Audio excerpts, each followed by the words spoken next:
ये जो हमारा जन्म हुआ ये भाग्य के अधीन नहीं है, ये नवीन भाग्य निर्माण करने के लिए है। नहीं तो आदेश ही नहीं देते भगवान। पशुओं को आदेश नहीं दिया जाता क्योंकि वो भाग्य के अधीन है। केवल मनुष्य शरीर को आदेश दिया गया है। किसी देवता को भी आदेश नहीं दिया गया कि आप ये करो ये ना करो, क्योंकि वो वही करेंगे जो उनके सुकृत है, उसके अनुसार बस भोग भोगेंगे। आगे कुछ नहीं कर सकते, नवीन कर्म नहीं कर सकते, न नारकी जी कर सकते हैं, न स्वर्ग के कर सकते हैं।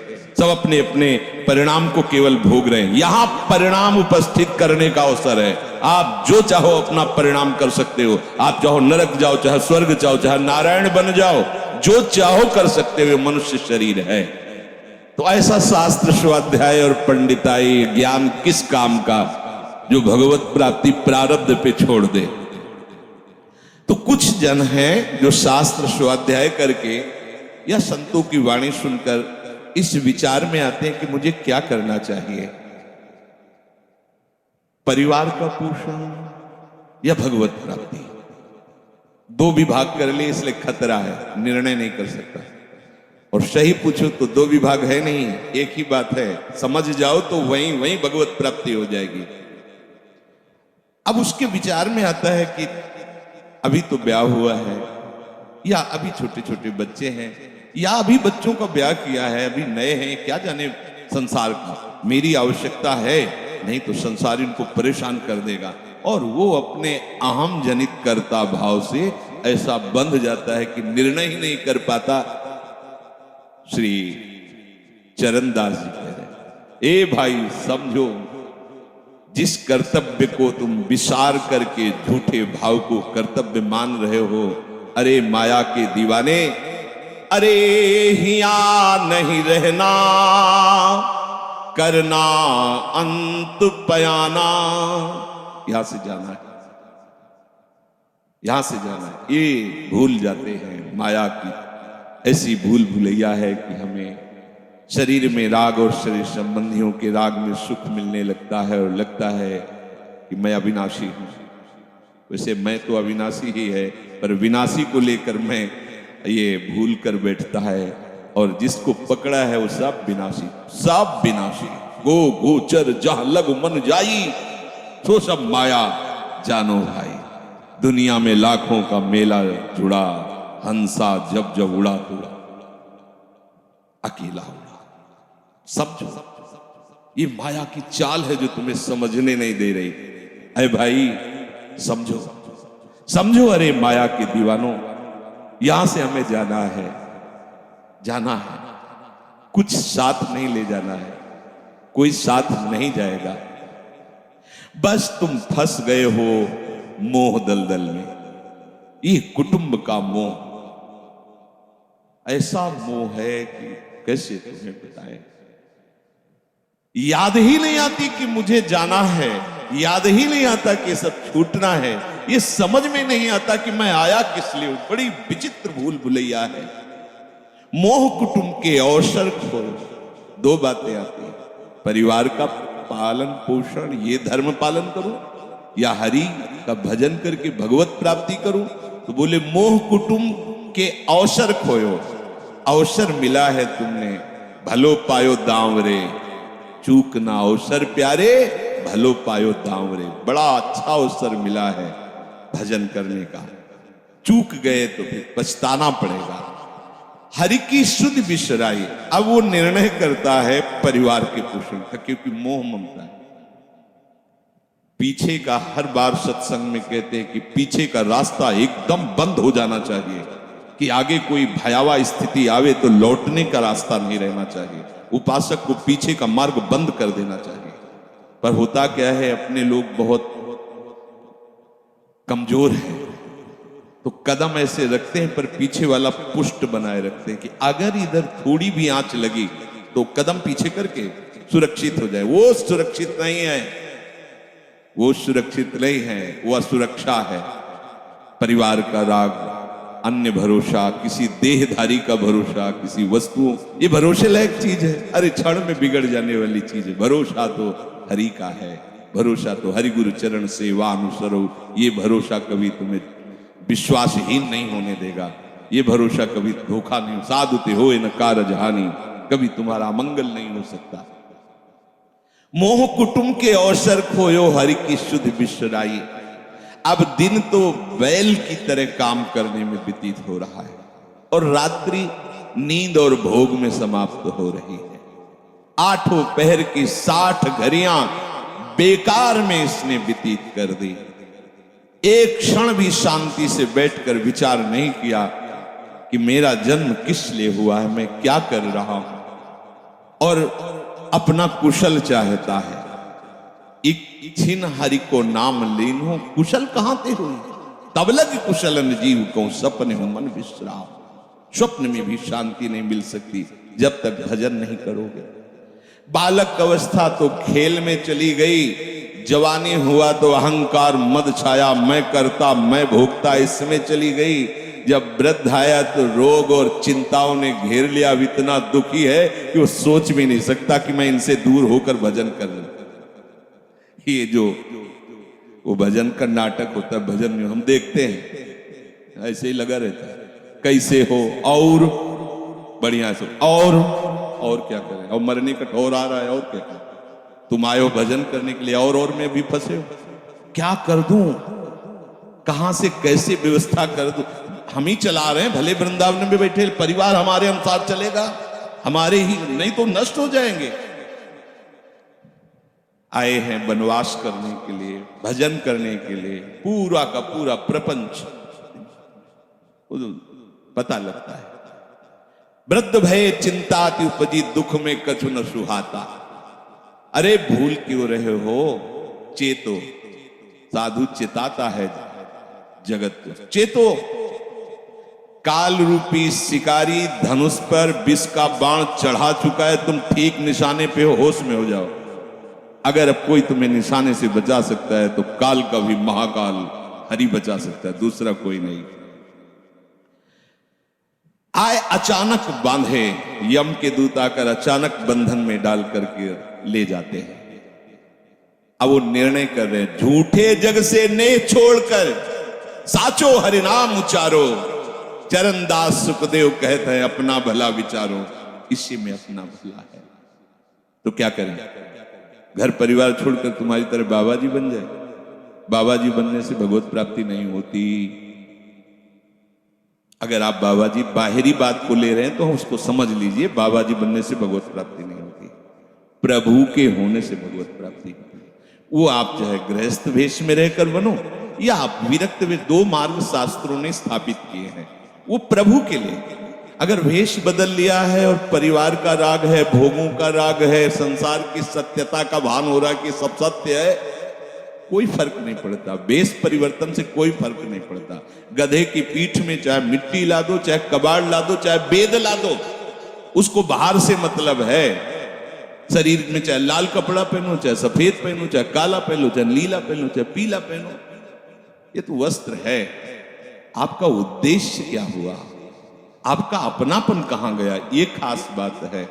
कहीं ऐसा नहीं लिखा कि बाबा जी बनने से वो मोक्ष पद प्राप्त, नहीं। जहां संत की बात आएगी वहां लक्षण होंगे, जहां भगवत प्राप्ति की बात आएगी वहां मन का प्रभु में तन्मयता होना, प्रभु में डूबना, प्रभु के चिंतन में मगन होना होगा। वो चाहे गृहस्थ हो चाहे विरक्त हो, दोनों के। एक है कि संसार का व्यवहार पसंद नहीं तो निवृत्ति मार्ग का पथिक बन गया, और एक है कि संसार के व्यवहार को भगवत स्वरूप समझकर, भगवत अर्पित करते हुए अपने को प्रभु का मानकर, प्रभु को अपना मानकर चल रहा है, ठीक वैसे ही भगवत प्राप्ति उसको भी होगी। हम लोग जब सत्संग में बात सुनते हैं तो निर्णय करने के लिए हमारा ही हृदय होता है। अब लगा कि नहीं ठीक है, भजन तो करना है, पर हम ऐसा नहीं है कि कर्तव्य के लिए रुक रहे हैं, पर कुछ समय अब हम लेंगे, फटाफट सब निपटा के। तो तुमसे भी चतुर काल है, वो उतने ही समय में तुम्हें निपटा देगा। बहुत चतुर है। हमने बहुत से लोगों के मुंह से सुना है कि बस ये काम हो जाए हम आए, आज तक वो लौट के नहीं आ पाए, क्योंकि वो गली ऐसी है, क्या है, बहुत दलदल है आगे। जो गया ना मोह कलिल में डूबा, अब निकल पाना बड़ा मुश्किल है। सत्संग में इतना सामर्थ्य है कि अभी आप सुन रहे हो, अभी आपको ऐसे सब ऐसे लगेगा, ऐसे ऐसे निकल जाएंगे, और गेट के बाहर होइएगा, वो हवा लगने दीजिए, तब लगे कैसे निकले। ऐसी प्रचंड माया है। इसीलिए तनहि राख सत्संग में तो मन ही प्रेम रस भेयो, तब मन प्रेम रस में बराबर सत्संग होता रहे, बराबर साधु संग मिले। ऐ साधु, ये तमाशा है, तमाशा बस 2 घड़ी का तमाशा है। यहां जितने इकट्ठे हुए हो ये सब मिल नहीं सकते। माता पिता भाई बंधु सब बिछुड़ते चले जा रहे हैं। जो ही आकर सब इकट्ठे मिले हो, ये कभी इकट्ठे नहीं रह सकते। ये कुछ समय का है। संतों ने इसे 2 घड़ी का ऐसे ऐसे व्यतीत हुआ। हम लोग परिवार को अपना मैं मानकर, मेरा मानकर के जो पोषित कर रहे हैं, वो कुछ समय के लिए है। जैसे नाव नदी के ऊपर बाट बटाऊ आए, मिल मिल जुदे होए पल माही आप को जावे। जैसे नदी पार करने के लिए 50 लोग इकट्ठे हुए नाव में बैठे, नाव किनारे पहुंचे, सब अपने अपने मार्ग को चले जाते हैं, कोई किसी का साथ नहीं देता है। ऐसे ही मृत्यु का समय आया, आप कितना भी प्यार करो, वो लौट के आपसे पूछने के लिए नहीं आएगा आप कैसे हो, या आपने कितना भी सबके लिए किया है, मोह से युक्त होकर अपना जीवन, विशेष जीवन आपने दे दिया, लेकिन आपकी क्या दुर्गति होगी किसी को कोई परवाह नहीं है। फूंक ताप के 10-5 दिन में वो जो दिन क्रिया हो, इसके बाद सब मौज मस्ती में होते हैं। कोई तुम्हारा चिंतन, कोई तुम्हारा नाम नहीं लेगा, कोई तुम्हारे लिए आंसू नहीं पाएगा। वो अगर कोई रोता है तो हमने सुना है कैसे रोता है। आज तक हमने जो कहा वही इन्होंने पूरा किया, मतलब अपनी कामनाओं की पूर्ति के लिए रोता है। अब कौन हमारी बात सुनेगा। तुम कितना हमें चाहते थे, कोई नहीं उतना चाहता। क्या कह के रो रहा है, क्या कह के रो रहा है? अपनी कामनाओं की, स्वार्थ की पूर्ति के लिए रो रहा, तुम्हारे लिए नहीं रो रहा वो। ये भगवान का बगीचा है संसार, रंग बिरंगे फूल हैं। कुछ तो कली ही मुरझा कर नष्ट हो जाती है, कुछ फूल खिलकर नष्ट हो जाते हैं, कुछ में ऐसी सुगंध आती, थोड़ा सुगंध फैलती, वो भी नष्ट हो जाते हैं। ये बगीचा केवल देखने में सुहावना लगता है, बड़ा भयावना। इसमें मृत्यु का तांडव हो रहा है। आप देखो, प्रतिपल मृत्यु भयावा, पर कैसी माया है। सामने वाला पतिंगा जला, फिर भी वो जाके उसी में जलता है। ऐसे फूंक के आ रहे हैं एक को, और उनको ये वैराग्य नहीं हो रहा कि मेरे शरीर की भी यही दशा होनी, मुझे कुछ कर लेना चाहिए। ऐसी कुछ कर लेना चाहिए जिससे हम कालातीत अवस्था को प्राप्त हो जाए। क्यों नहीं कर पाता? दारा सुत संपत्ति को सुख, ज्यों मोती ओस बिलावे। यहाँ ही मिले और यहाँ ही नासे, ता क्यों पछतावे।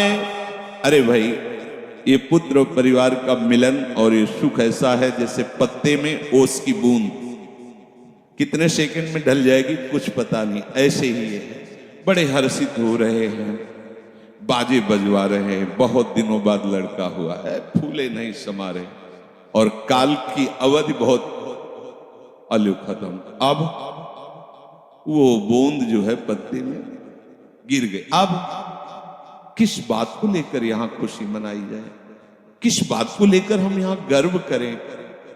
बहुत सावधानी की जरूरत है। जो यहां मिला वो यहीं छूट जाएगा। आप जब जाओगे तो आपके साथ हरि भजन वो किया नहीं, आपके साथ ही हरि, उनको माना नहीं। क्या करो? कुछ दे दे, क्या? सबको सुख देने की भावना, सब में प्रभु की भावना। जो भी तुम्हारे पास मन वचन कर्म से प्राप्त हुआ है वो सबको सुख देने के लिए है, सब में प्रभु है। ये बात समझ में नहीं आएगी। सबको क्यों सुख दें? क्योंकि सुख मिलना है। आप सिद्धांत समझो, आप सबके सुखों को खींच करके उनको दुख देकर सुखी होना चाहते हो, तो वो दुख लौटकर बड़ा भारी रूप रख करके आपको भोगना पड़ेगा। आप दूसरे को सुख दिए तो सुख लौट के बड़ा भारी सुख आपको देगा। ये सिद्धांत समझो ना, पर समझ ठीक है नहीं।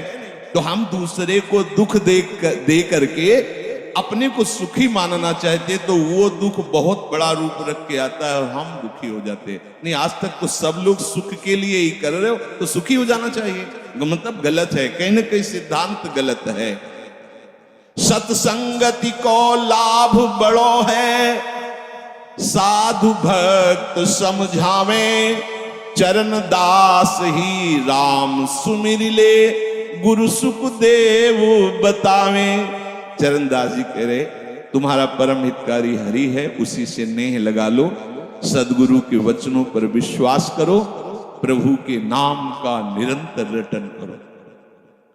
अब ये बात हमारी समझ में आई सत्संग के द्वारा कि हमारे जीवन के जो दो उद्देश्य बन रहे थे कि एक तो क्या करें, परिवार का पोषण करें या हरि भजन करें। तो दो भाव जो बने थे उनको तो मिटा दो, दो है ही नहीं।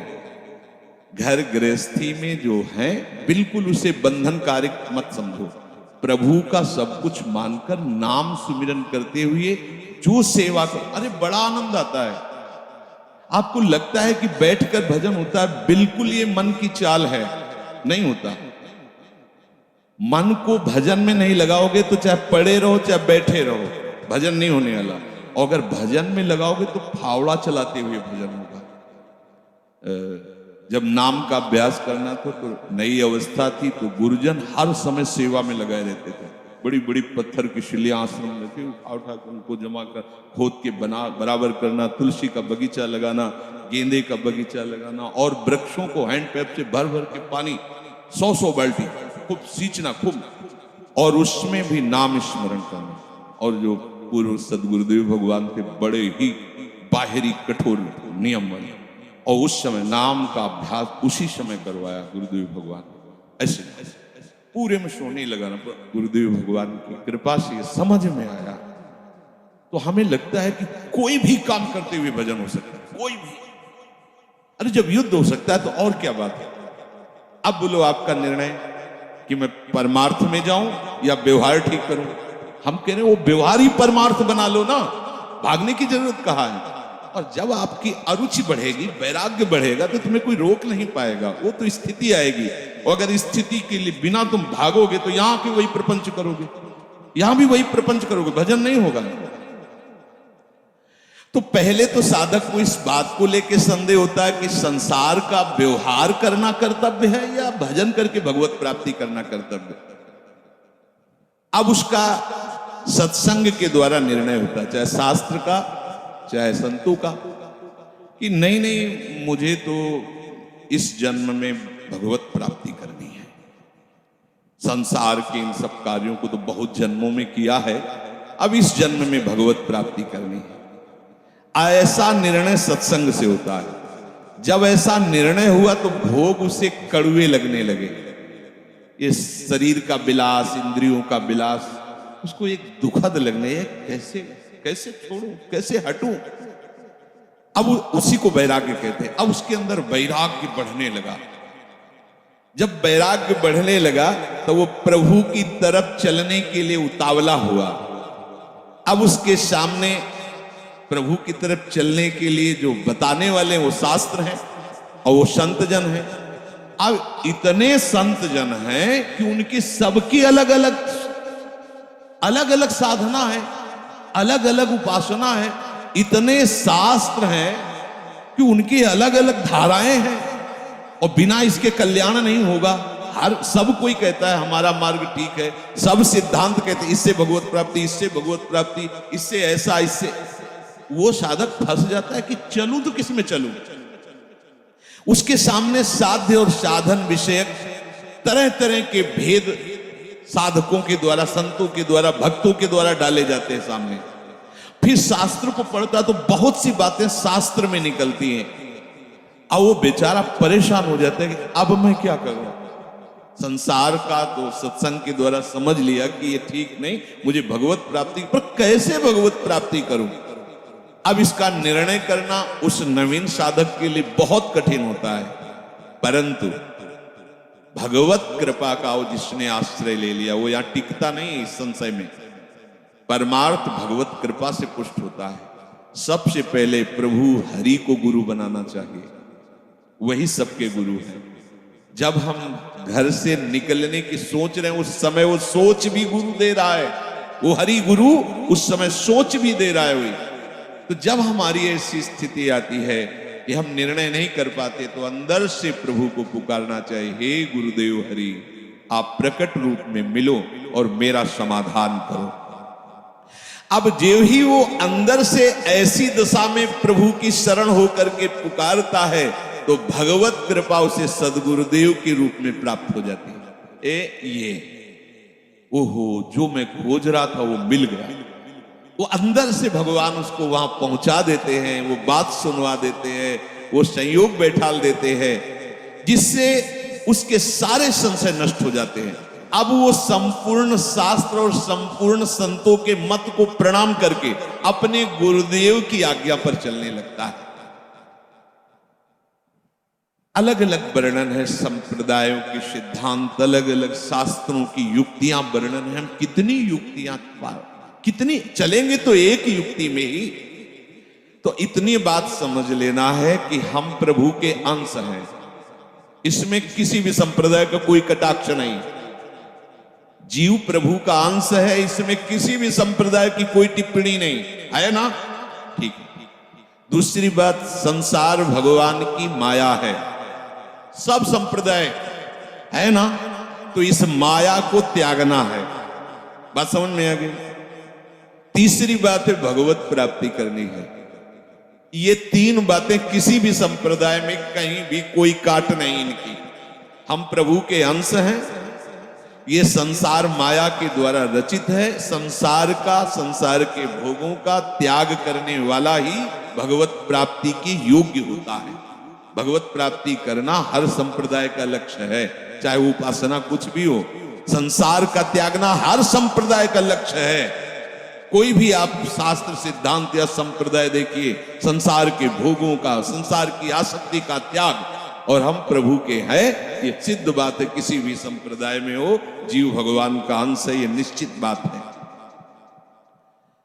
तो ऐसा निर्णय गुरुदेव की कृपा से स्वाभाविक हो जाता है कि अब सब सिद्धांतों को भले सुन ले, लेकिन हमें चलना का हमें पता है। हमारे गुरुदेव ने हमें बता दिया है, हमारे माई श्यामा जी को राज, हमें चलना। राहो को काहू मनई दिए, पर मेरे प्राणनाथ श्री श्यामा शपथ करो तृण छिए, मन क्रम वचन त्रिशुद्ध सकल मत, हम श्री हित हरिवंश उपासी, हा हरि रा राधा वा वृंदावन सा सहचरी। साधक की बुद्धि गुरुदेव के प्रताप से उपासना में निश्चल हो जाती है। एक एक बात को समझिए। प्रभु कह रहे जिस काल में शास्त्रीय मतभेदों से विचलित हुई तेरी बुद्धि निश्चल हो जाएगी, परमात्मा में अचल हो जाएगी, उसी काल तू योग को प्राप्त हो जाएगा। कैसे होगी निश्चल? अगर हम शास्त्रों भटकते रहो, कई बार समझने के बाद भी ये निश्चय होता था कि ये आश्रय ठीक है या अहम ठीक है। क्योंकि जब एको हम बहुश्यामा वही ब्रह्म बहुत रूप, मैं भी तो ब्रह्म हूं ना। मैं भ्रम से अपने को अंश मान रहा हूं, भ्रम से अपने को जीव मान रहा हूं, भ्रम से अपने को शरीर मान रहा हूं, वही हूं। सेवक से विभाव बिन भव न तरी उर्गार, काकभूषण जी कह रहे बिना सेवक और स्वामी के भाव के संसार से तरा नहीं जा सकता। एक में है सेवक स्वामी भाव के बिना नहीं तरा जा सकता, और एक है कि जब तक सेवक स्वामी भाव भेद है तब तक अविद्या है, अविद्या है तो मोक्ष नहीं। बड़ा झंझट है, बड़ी समस्या है। उसका समाधान केवल गुरुदेव के वचन से, मोक्ष मूलम गुरु, वो बता दो ऐसे चलो बस। दूसरे के लिए सुनना, दूसरा कोई गलत नहीं है। बहुत से मार्ग हैं, बहुत से संप्रदाय हैं, बहुत से सिद्धांत है। हम सब संप्रदाय, सब सिद्धांत, सब मार्गों को एक साथ नहीं निर्वाह कर सकते। एक मार्ग में चलेंगे तो जो हमें गुरुदेव मिले भगवत प्रेरणा से, उनके द्वारा बताई हुई साधन पद्धति में अपनी बुद्धि निश्चल कर दे। निश्चल कोटि जन्म लग रगर हमारी, बरऊ शंभुनता राहु कुमारी, इसे निश्चलता कहते हैं, इसे अटल कहते हैं। चाहे जितनी परीक्षा ले लो, चाहे जैसा दुख दे दो, चाहे जैसा प्रलोभन दे दो, लेकिन अब अपने प्रियाजू के गोरे चरणार बिंद के सिवा अन्य आश्रय नहीं ले सकते। ये अचल बुद्धि हो गई। साधक की बुद्धि निश्चल हो जाती है कि अब तो मुझे केवल प्रिया प्रीतम का नाम रटना है, प्रिया प्रीतम की सेवा करनी, प्रिया प्रीतम के भरोसे में रहना और प्रिया प्रीतम के पास ही जाना है, ये निश्चय। लगभग ऐसा तो हो गया होगा, क्योंकि सत्संग सुन रहे हैं बहुत काल से। कई बार सत्संग में कहा चित्त का समाधान हो जाना ही उपासना की परिपक्वता है। यदि आपसे कोई प्रश्न करे कि आपका उपासना का स्वरूप क्या है, तो श्री राधाजुग चरण निवास, बस आगे कुछ है ही नहीं। हमारा केवल उपास्य तत्व प्रेम, प्रेम का मूर्तिमान स्वरूप लाडली लाडली के गोरे चरणारविंद, बस। भजन साधन ये सब उनकी कृपा से हो रहा है। हमारा लक्ष्य केवल लाडली, भरोसा केवल लाडली, अपनापन केवल लाडली। अभी जीत गए ज्यादा जैसी तरिवंत प्रपंच पंच सब काल ब्याल को खायो, यह जिए जान श्याम श्यामा पद कमल संग सिर नायो।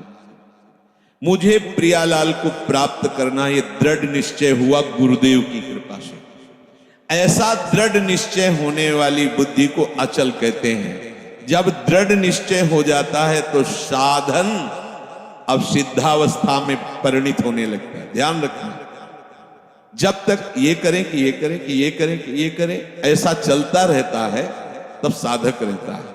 और जब ये निश्चय हो गया है, अब उसका साधन सिद्धावस्था की तरफ जा रहा है, क्योंकि अब उसको निश्चय की जरूरत नहीं, वो हो चुका है।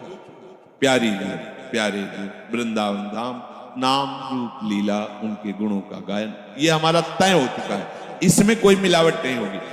अब साधन नहीं हो रहा, अब वो धीरे धीरे परिपक्व हो रहा है, गाढ़ हो रहा है, वो सिद्धावस्था की तरफ जा रहा है। तभी प्रभु कह रहे हैं कि बुद्धिस्तदा योग मवाप्स्यसि, अब वो योग को प्राप्त हो रहा है। निश्चय हो गया, अब योग को प्राप्त। देखो निश्चय है कि नहीं, ना हो तो कर लीजिए।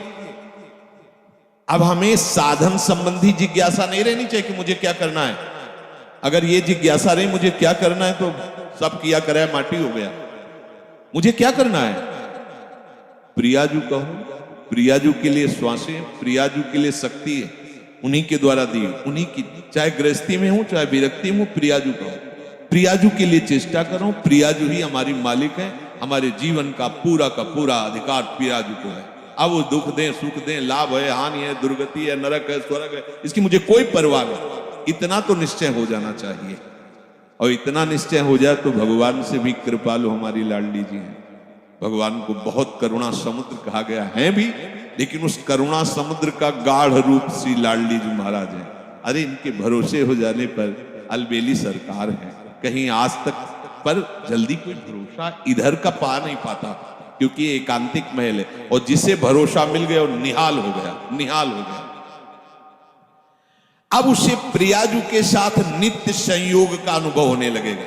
ध्यान दीजिए, बुद्धि का निश्चय, उपासना का परिपक्व अवस्था की तरफ पदार्पण हो रहा है।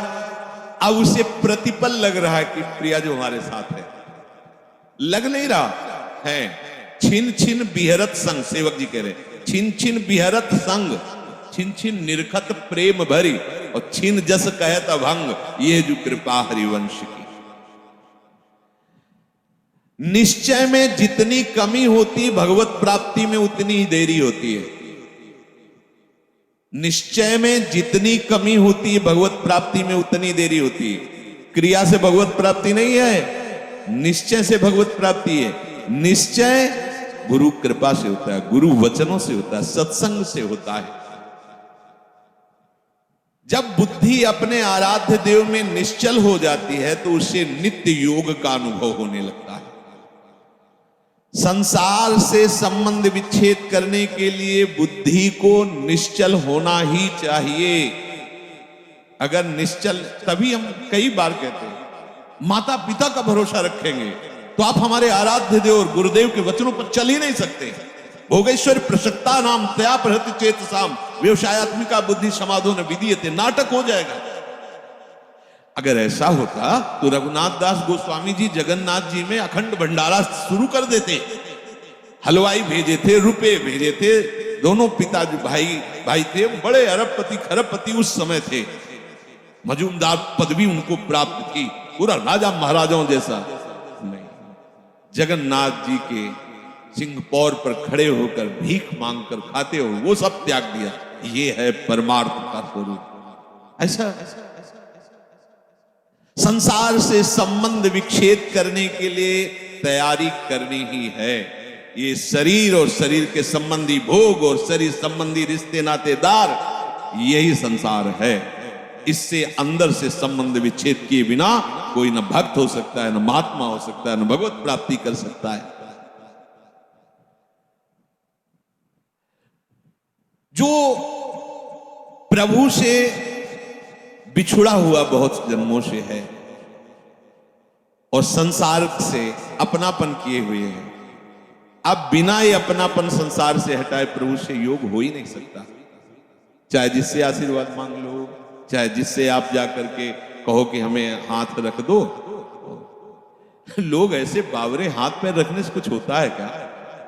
कुछ नहीं होता। बड़े बड़े सिद्ध महापुरुषों के दर्शन हुए ब्रह्माकार वृत्ति में, उनके जब वचन सुने तो केवल साधन पक्ष की बात की है। आप अपने भजन पर अधिकार रखो, केवल आप अपने संयम नियम पर अधिकार रखो, अपनापन प्रभु से रखो, बस यही आशीर्वाद है कि तुम्हारा साधन बन जाए, तुम्हारा उपासना में मन लग जाए, ये आशीर्वाद है। अगर इसमें नहीं लगा तो कोई आशीर्वाद फलीभूत नहीं होगा। ये सब भ्रम की बातें छोड़ दो। नौटंकी नाटक अलग चीज है। ये ले उसे संतरा और हाथ सहला दिया और लिफाफा रख दिया, ये नाटक तो बहुत बढ़िया हो सकता है, लेकिन ये आशीर्वाद मत समझना। तुम्हारी भजन में रुचि हो जाए, तुम्हारी विषयों में अरुचि होकर संयम नियम पूर्वक प्रभु आराधना में मन लगने लगे, ये संत का आशीर्वाद फलीभूत हो गया। जो आपने शरीर और शरीर के संबंधियों पदार्थों में अपनापन कर लिया, ये भूल त्यागे बिना तुम्हारा योग हो ही नहीं सकता। कितनी बढ़िया बात, बड़ी अमृतमयी बात है।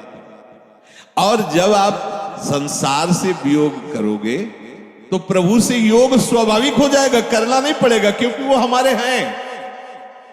संसार से योग करना पड़ता है, योग होता भी नहीं है। कहां अपने हाथ में कुछ लग रहा है क्या? प्रतिपल आयु नष्ट होती चली जा रही, प्रतिपल जो वस्तु पदार्थ सब दूर होता चला जा रहा है, आप उसे पकड़े हुए केवल हो।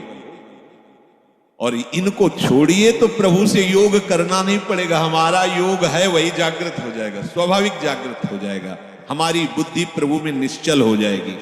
अब प्रश्न बनता है कि जिसकी प्रभु में बुद्धि निश्चल हो जाती है उसके क्या लक्षण होते हैं? अर्जुन जी कह रहे, स्थित प्रज्ञस्य का भाषा समाधिस्थस्य केशव, स्थित धी किम प्रभासेत किमासीत ब्रजेत किम। जिसकी बुद्धि प्रभु में स्थिर हो जाती है, अचल हो जाती है, निश्चल हो जाती है, उसके क्या लक्षण होते हैं? अर्जुन ने पूछा। वो स्थिर बुद्धि वाला कैसे बोलता है, कैसे बैठता है, कैसे चलता है और कैसे व्यवहार करता है? बहुत सुंदर विषय। जिसकी बुद्धि प्रभु में स्थित हो गई है, अर्जुन जी प्रश्न कर रहे हैं कि वो कैसे लक्षण होते हैं तो समझा जाए कि इसकी बुद्धि स्थित है। वो कैसे बोलता है, उसकी वाणी से कैसे पहचान किया जाए कि जो बोल रहा है ये स्थिर बुद्धि वाला है, या जो बोल रहा है वो चलायमान बुद्धि वाला है। अभी परमात्मा में इसकी निश्चयात्मिका बुद्धि नहीं हुई है। वो बैठता कैसे है, वो व्यवहार कैसे करता है, वो चलता कैसे है? अर्जुन जी ने ऐसा प्रश्न किया तो प्रभु उत्तर दे रहे हैं कि प्रजहाति यदा कामान, बहुत अमृत में वचन है। प्रजहाति यदा कामान सर्वान् पार्थ मनोगतान् आत्मन्येवात्मन तुष्टः स्थित प्रज्ञस्तदोच्यते। जो स्थित प्रज्ञ बुद्धि, स्थित अचल, जिसकी बुद्धि अपने आराध्य देव में अचल हो गई है। किसकी? जिसकी संपूर्ण कामनाएं भली भांति शांत हो गई है। सर्वान् कामान, संपूर्ण कामनाएं प्रजहाति, भली भांति शांत हो गई, अब कुछ नहीं चाहिए। वो अपने आप से अपने आप में संतुष्ट रहता है। इसके दो भाव हैं कि वो अपने आत्मस्वरूप में नित्य आनंद में डूबा रहता है, भक्ति में वो अपने आप से अपने आप में आनंदित। अपने आप कौन है? हमारे प्रभु है।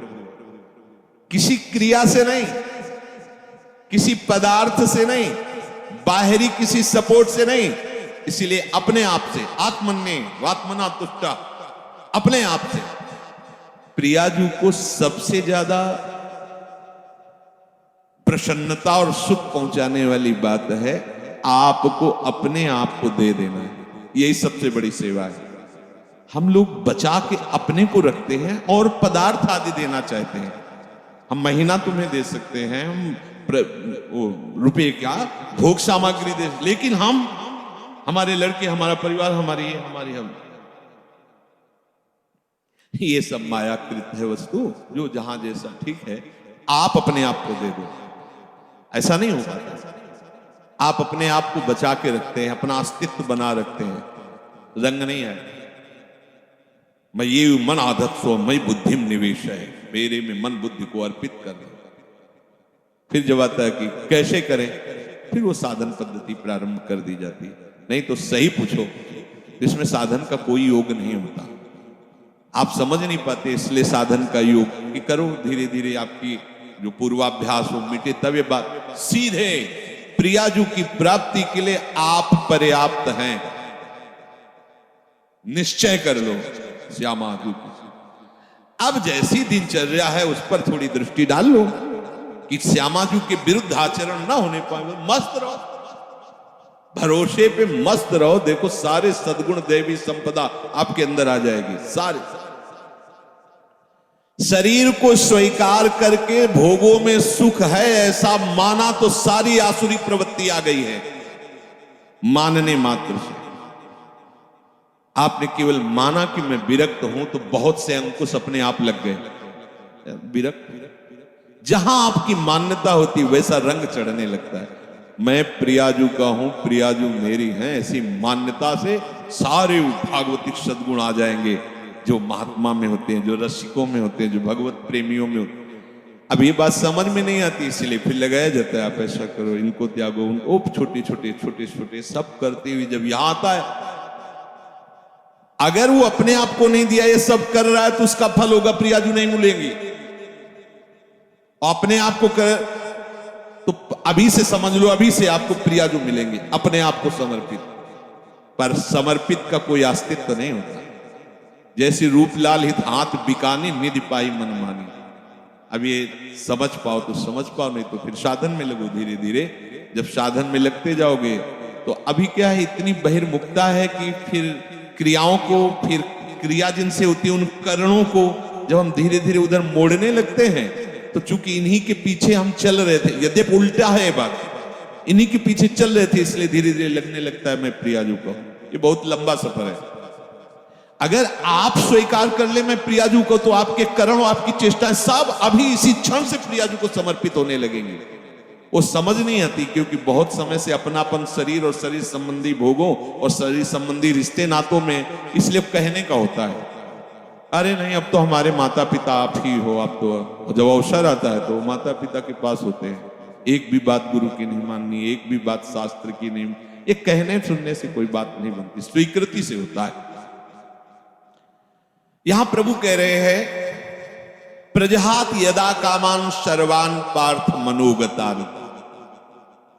जब उपासक ये निश्चय कर लेता है कि प्रभु के सिवा मेरा कोई नहीं, अब जो कामनाएं होती वो सुख के लिए होती। कोई भी कामना, ये खाऊं, ये देखूं, ये सुनूं, चलो हमारी ऊंची स्थिति नहीं, पर उसे प्रियाजू के ऊपर छोड़ देते हैं। अगर हमें हलवा मिलना है पाने को, तो तुम ना करो, तुमको वही पाना पड़ेगा। जिधर भी जाओगे हलवा मिलेगा, क्योंकि तुम्हें पाना है प्रियाजू को पाना। और नहीं पाना है तो चिंतन ही करते रहो, मिलना नहीं है। क्योंकि आप तो काहे को चिंतन, अगर कामना स्फुरित भी होती है तो उसे सीधे प्रियाजू को समर्पित करो। देखो प्रियाजू ये बात है, एक तो समर्पित करने की जरूरत नहीं, उनका मकान वो खुद जान रहे, कौन सी खिड़की टूट रही, कौन सा कहां क्या हो रहा, उनका मकान है ये, बिल्कुल सीधे समझो। जब मकान नाम में कर दिया तो उसकी छिपकली भी उसी में हो गई, जाला भी हो गया, मकरी भी हो गई, और उसकी जो गंदगी वो भी उन्हीं के नाम हो गई। आप समझो, बिल्कुल समझो। मकान नाम हो गया ना, जैसे कहते सब पूरा हो गया उसमें, अच्छा बुरा जो भी था सब ऐसे ही जीवन प्रभु के हवाले कर दिया। अब आप निश्चिंत। एक सूत्र नारद जी ने लिखा है कि जो उपासक ऐसा समर्पित हो जाता है, उसके काम क्रोध लोभ मोह मद मत्सर ये भी समर्पित हो जाते हैं, ये सब भगवत स्वरूप हो जाते हैं। ये विरोध तभी करते हैं जब हम भगवत विमुख है, देहाभिमानी, इसलिए जलाते हैं, हमें भ्रष्ट करते हैं। और जिस समय आप भगवत समर्पित, तो ये सब भगवत स्वरूप हो जाते हैं, ये सब प्रभु को समर्पित हो जाते हैं। जिस समय उपासक मन में आई हुई संपूर्ण कामनाओं को भली भांति त्याग देता है। अब ये थोड़ा समझना होगा यार, रुक के। हमारे अंदर जो सुख भोग की लालसा, यही कामना पैदा करती है। हम कहते हैं ठीक है तुम्हें कोई ज्ञान नहीं, पर एक पर विश्वास कर लिया। जैसे मान लो आप यहां अधीन हो गए राधा के कुंज में स्वामी जी के, तो अब तुम्हें इच्छा करने की क्या जरूरत है कि हमको ये भोजन में मिले, क्योंकि तुम थोड़ी हो। अब तो जो श्री जी का भोग लगेगा वो आपको मिलेगा। अगर आपके अंदर आता भी है अज्ञान के कारण, यद्यपि आपको जरूरत नहीं है किसी भी भोग की, आप बहुत सुख स्वरूप हैं, किसी भी भोग से आपको सुख नहीं मिला है, न मिलेगा और न है। आप इतने सुख सिंधु हैं कि बिल्कुल ये समझ लो तटस्थ हैं। जैसे प्रभु सुख राशि, ऐसे आप भी सुख राशि। ईश्वरंश जीव अविनाशी, चेतन अमल सहज सुख राशि। पर अपने स्वरूप का बोध न होने के कारण शरीर भाव से आपके अंदर जो कामनाएं, तो जब शरीर समर्पित कर दिया तो कामनाएं भी समर्पित हो गई। अब आपको चाहिए कि धैर्य पूर्वक ये देखो कि हमारे अंदर जो कामनाएं हो रही हैं वो विषय सेवन के लिए हो रही हैं। अब मेरा अधिकार नहीं है क्योंकि श्री जी को समर्पित है। अगर ये होना होगा तो अब हमको इसके विषय में नहीं सोचना। अब वो हमारे योगक्षेम का वहन करेंगे, अब हमें चिंता नहीं करनी। इस भाव से कामनाओं के जो आप जलन में जलते उसको त्यागो, क्योंकि बिना कामना त्यागे आगे बात नहीं। कामना कर, क्यों कामना करते हो? सच्ची मानिए, जैसे बिना कामना के तुम्हें दुख भोगना पड़ता है, ऐसे बिना कामना के सुख भोगना पड़ेगा। अच्छा, ये तो कर्म की बात कही, लेकिन हम कर्म के आश्रय में थोड़ी, प्रियाजू के आश्रय। अब जिससे आपका मंगल होगा वही वस्तु व्यक्ति स्थान आपके संयोग में आने देंगी, नहीं आने देंगी। आप बेपरवाह हो जाओ, एकदम ऐसे हो जाओ, हम तो बहुत नीच है, हम तो कामी है, हम तो ये है वो। तो नामे क्या किया है तुमने? गुरु के सन्मुख होकर के रजिस्ट्री किसकी की थी? किसकी रजिस्ट्री की थी? धोखा क्यों? प्रभु से धोखा क्यों? तनुवांग मनोभीर, शरीर मन वाणी लिखित, हे गुरुदेव। ये शरणागति का मतलब क्या होता है? हे गुरुदेव। जैसे जज जी के सामने नहीं कि हम अपनी संपत्ति इनको ट्रांसफर करते हैं, तो हे गुरुदेव, आपने जो परिचय बताया प्रिया प्रीतम का, आपने जो नाम दिया, आपने जो मंत्र दिया, आप तन मन वाणी सब आराध्य देव के चरणों में समर्पित है। अब बोलो आपका बोलने का क्या अधिकार? आप पूरे के पूरे अहम में रहते हो, लिखा पढ़ी भी कर दे तो कैसे होगा? मान लो ये जमीन किसी ने लिख गई श्री जी के नाम, और वाकई यहां सत्संग नहीं होगा, कैसे तुम ऐसा कैसे बोल सकते हो? ऐसे ही आप कहते हो कि तनुवांग मनोभीर मलई सोहम तविवाश्रित, और इसके बाद अहंकार का खेल दिखाते हो, तो दिव्य शक्तियां जो आपको धक्का मार के बाहर निकल, झूठा कहीं का नहीं। तो भगवत प्राप्ति हो गई है, किसी साधन से नहीं, श्री जी के नाम में कर दिया। श्री जी के नाम में कर दो ना, अंदर की बात है, किसी की बात थोड़ी बताने की बात। अब आप अभी निश्चिंत हो गए, जब पवाएंगे पालेंगे, जब सुलाएंगे सो जाएंगे, जब जगाएंगे जगह, जब जो सेवा करवा रहे हो सेवा हो रहे नहीं हो रहा, तो हमारी भगवत प्राप्ति है। क्योंकि हम जितने बूढ़े शरीर वाले हो चाहे जवान शरीर वाले हो, क्रियापरायण हो चाहे निष्क्रिय हो, हम अपने आप को श्री जी के हवाले कर दिया है। कामी है, क्रोधी है, लोभी है, मलिन है, जैसे भी है, जैसे पूरा का पूरा मकान आपके नाम।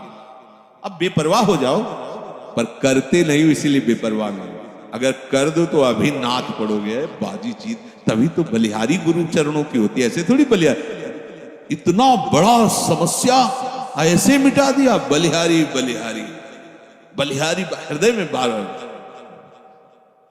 नाम सुकृत धन अपनी जीवन अति हित मान देत वरदान। ये हमें बहुत बड़ी वस्तु मिल गई।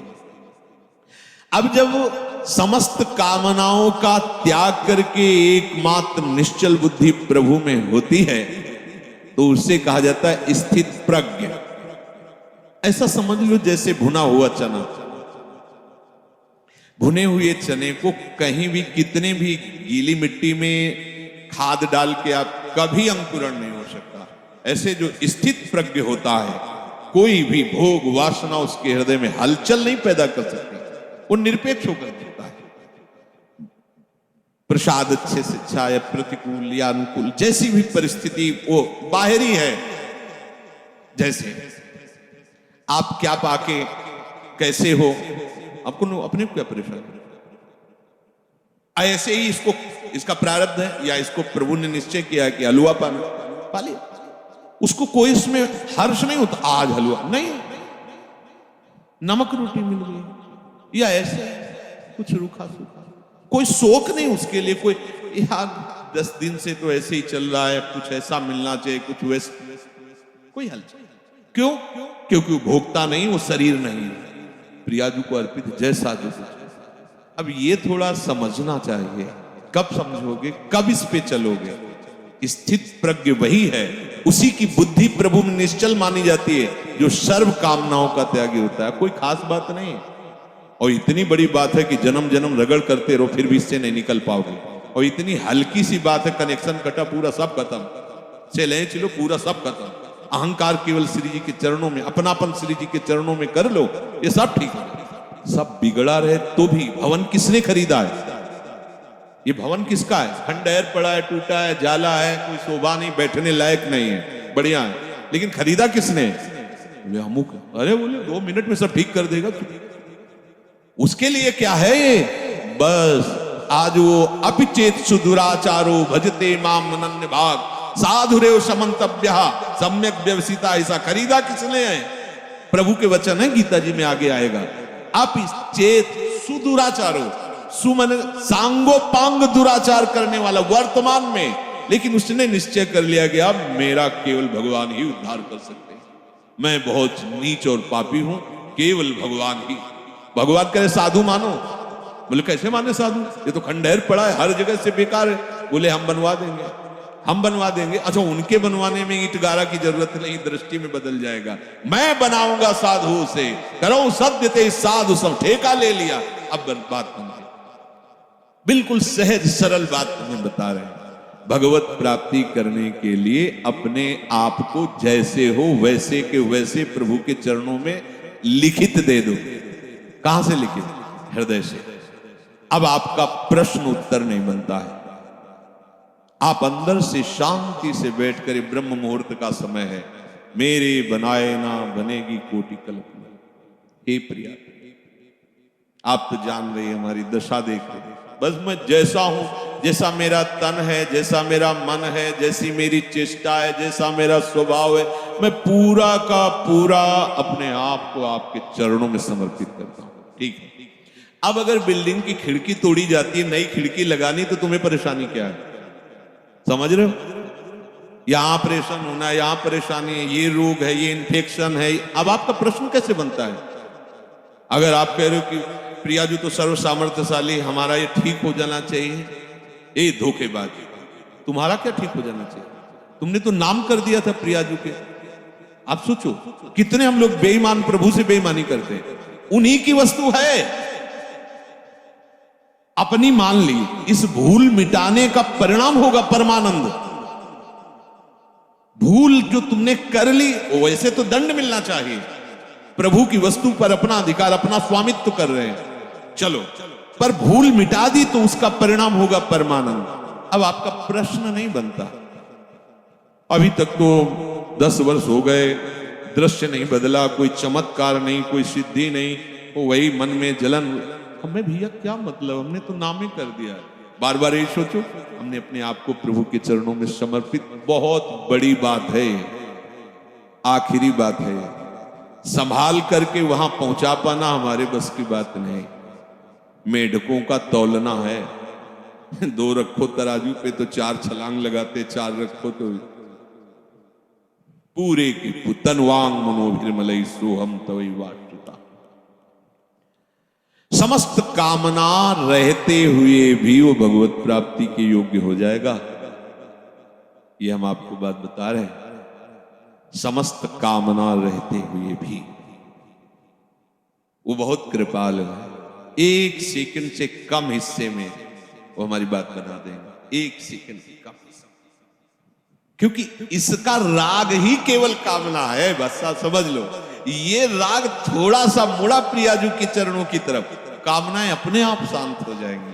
वो आप चाहो, जब से सृष्टि हुई कि आज तक कोई भी कामना हमें छोड़ नहीं पाई, ना हम कामनाओं को छोड़ पाए। सब स्टॉक लगा हुआ है, हम कब तक निकल पाएंगे?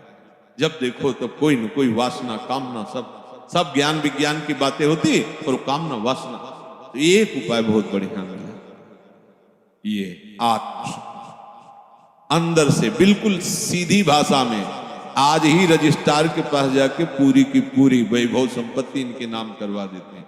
यहाँ के रजिस्ट्रार हैं रसिक जन, और यहाँ की संपत्ति है एक एक श्वास प्रियाजू के चरणों। अब हमारा अधिकार नहीं, चाहे नरक भेजो चाहे स्वर्ग भेजो, पर इस बात को पकड़ो तब होगा। नहीं तो अभी बात ये होती, थोड़ी देर में इतने प्रश्न के चिट्ठे आ जाएंगे। अब जब प्रश्न आ गए तो करता आ गया ना, करता आ गया तो फिर करो ऐसा। कोई प्रश्न, कोई आपका प्रश्न, कोई प्रश्न क्यों? अब क्या हम किसी लायक नहीं, कुछ कर सकते नहीं, अब तो हम प्रियाजू के जैसे हैं। ऐसा परिवर्तन होता चला जाए, इस बात में बड़ी दम है। पर ये हम बात ऊपर से बोलते, अंदर से हम अहम की दशा में, भोगों में विचरण करते हैं, तभी सब गलत हो जाता है, तभी गलत हो जाता है। अगर आप अपने आप को प्रभु के चरणों में समर्पित कर दें, तो चाहे गृहस्थ हो चाहे विरक्त हो, वो प्रभु की सामग्री है। जैसे सिंह के सामने से उसके शावक को कोई पीड़ा नहीं पहुंचा सकता, भय नहीं दे सकता, ऐसे हरिराम व्यास जी ने पद में लिखा, श्यामा श्याम के आश्रित को कोई भी भोग रोग शोक साप ताप ये कुछ स्पर्श नहीं कर सकता। हाँ, शरीर में होगा, लेकिन प्रियाजू ऐसी ऊंचाई पे बैठाल देंगी कि ये सब साप ताप राग रोग शोक आदि स्पर्श ही नहीं करेंगे। वो अपने आप में संतुष्ट रहता है, प्रभु के विधान में संतुष्ट रहता है। अब हम सब प्रभु के विधान के, हम क्यों नहीं देखते प्रभु के विधान को? हम क्यों मांगे फैला रहे हैं? हम क्यों अपनी बातें रख रहे हैं? हमारी यही समझ में नहीं आता। अब तो मौन होने का अवसर है, कुछ बोलने का अवसर है, ना प्रार्थना करने की जरूरत है। ये मकान हमारे नाम करवा दिया तो रोजा की प्रार्थना करने की, देखो ये जाला नहीं लगना चाहिए, देखो इसकी खिड़की सुरक्षित रखना, दबका के भगा दिया जगत। अब तेरे को क्या मतलब, मैं इसमें जाला ही फैला दूं, तेरे को क्या मतलब? ऐसे ही अब हमें प्रार्थना की भी जरूरत नहीं। प्रभु इज्जत रखना, प्रभु स्वस्थ रखना, प्रभु हमारा कल्याण कर मत करो, हमारा कुछ है ही नहीं। अब आपकी इज्जत की बात है, अब आप अपनी शान बान को देखिए। हमारी तो जो थी वो आप में समर्पित हुआ, अब आप देख ली। अरे बड़ी मस्ती, अभी तभी तो कह रहे बिगड़ी जन्म अलेख की अब वही सुधे। आपको समझ में नहीं आ रहा, कह देंगे हाँ अभी मैंने कह दिया श्यामा से, और 2 मिनट बाद बात करेगी तो देखो बुद्धि कहां स्थित है, केवल अहंकार में, देहाभिमान। किसी ने कहा कि आपके स्वास्थ्य के लिए 1 माला रोज जप करते हैं, शेष माला अपने लिए जप करते हैं। गलत। आपका अस्तित्व क्या रह गया? आप हो क्या? आप तो केवल गुरु के हाथ के खिलौने हो, यंत्र हो, श्री जी के हाथ के यंत्र हो। अब जो हो रहा है वो सब श्री जी करवा रहे, जो हो रहा है वो सब श्री जी के लिए हो रहा है। हम आपके लिए 1 माला करते हैं, बहुत ही अज्ञान की बात है। हमारा अस्तित्व क्या रह गया? हमारा जीवन, हमारा भजन, हमारा सब कुछ हरि गुरु के लिए है। जब ये भावना आ जाएगी तो उसी से हरि गुरु आपके हो गए, इससे नहीं। ये भावना जब आ गई उसी से हरि गुरु आप। बड़ा मस्ती का मार्ग है, छोड़ो बस छोड़ो, तुम्हारे बस की बात नहीं है। जिनके बस की बात है उनके हवाले अपने आप को कर दो अंदर से। और जब कभी तुम्हें मन भय दिखावे, परेशानी दिखावे, द्वंद्व दिखावे, तो उसी समय उनसे बात करो ना। मैंने तो उनके नाम कर दिया, उनसे बात, मन से कौन से बात करो, हम क्या करें, हम तो बिक गए। रूपलाल हितांत बिकान, बिक गए लाडली जी के चरणों। अब हम ज्ञान विज्ञान से समझाएं तो आपके समझ में समझा तो रहे पीछे से। स्थूल है, सूक्ष्म है, कारण है, ये तुम नहीं हो, तुम आत्म स्वरूप हो। अपने स्वरूप में आओगे तो तुम्हारे अंदर कोई कामना है ही नहीं। अब अपना स्वरूप शीशा में देखते तो ये रहता है, क्या समझे भैया, जो कुछ है स्थूल सूक्ष्म कारण और मैं, सब कुछ श्री जी, जो हमें पता नहीं क्या है क्या कैसा है, वो सब श्री जी के हवाले। बात सुधर गई, इससे बहुत जल्दी बात सुधर जाएगी। शेष चर्चा आगे। श्री राधा वल्लभ।